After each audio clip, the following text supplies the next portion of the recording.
இட்லி தோசைக்கு சாப்பிட்ற மாதிரி பருப்பு இல்லாத சாம்பார் இன்றைக்கி வைக்க போகிறோம்.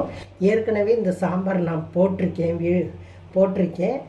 அதை விட இது இன்னும் கொஞ்சம் டேஸ்ட்டாக இருக்கும், நல்லாயிருக்கும். இந்த சாம்பார் எப்படின்னு பார்ப்போம். இந்த சாம்பாருக்கு வேண்டியது 2 பழம் தக்காளி நறுக்கி வச்சுருக்கேன், 2 வெங்காயம் நல்லா பெருசாகவே நீங்கள் கட் பண்ணிக்காங்க, ஏன்னா அது வெந்து கடைகிறது தான். அதே மாதிரி பச்சை மிளகாய் உங்கள் காரத்துக்கு ஏற்ற மாதிரி போட்டுக்காங்க. கொஞ்சம் மஞ்சத்தூள், கொஞ்சம் சாம்பார் பொடி அதையும் போட்டுக்கலாம். கொஞ்சம் தண்ணி ஊற்றிக்கலாம், கொஞ்சம் உப்பு போட்டுக்கலாம். இப்போ அது வேகட்டும். ஒரு 2 விசில் விடுவோம். இது இருக்கும், நம்ம திறந்து பார்ப்போம். இப்போ தக்காளி வெங்காயம்லாம் நல்லா வெந்துருச்சு. எடுத்துட்டு கடைஞ்சிக்கலாம்.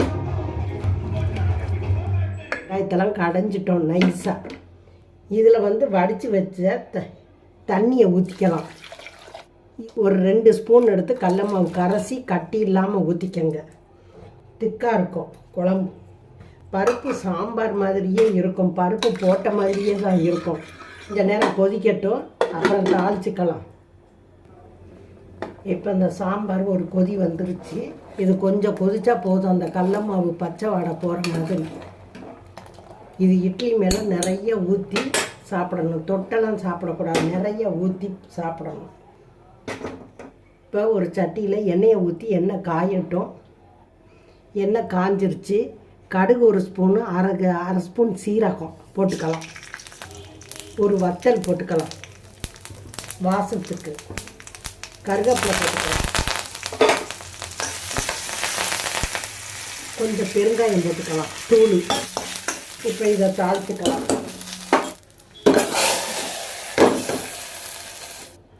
இப்போ தாளிச்சாச்சு. கொத்தமல்லி இலையை தூவிக்கலாம். பருப்பு இல்லாத சாம்பார் ரெடி. இதை நீங்கள் பருப்பு போடாமல் சட்டுன்னு இந்த சாம்பாரை வச்சுக்கலாம். இட்லி தோசைக்கு அவ்வளோ டேஸ்ட்டாக இருக்கும். நல்லா நிறையாவே ஊற்றி சாப்பிடணும். இது இட்லி மேலே நிறைய ஊற்றி சாப்பிட்லாம். இந்த பாருங்கள் எவ்வளவு அந்த கடல மாவு போட்டோன்னே கொஞ்சம் கொழப்பாயிருச்சு. இந்த அளவுக்குள்ள இருந்தால் போதும். சாம்பார் டேஸ்ட்டாக இருக்குது.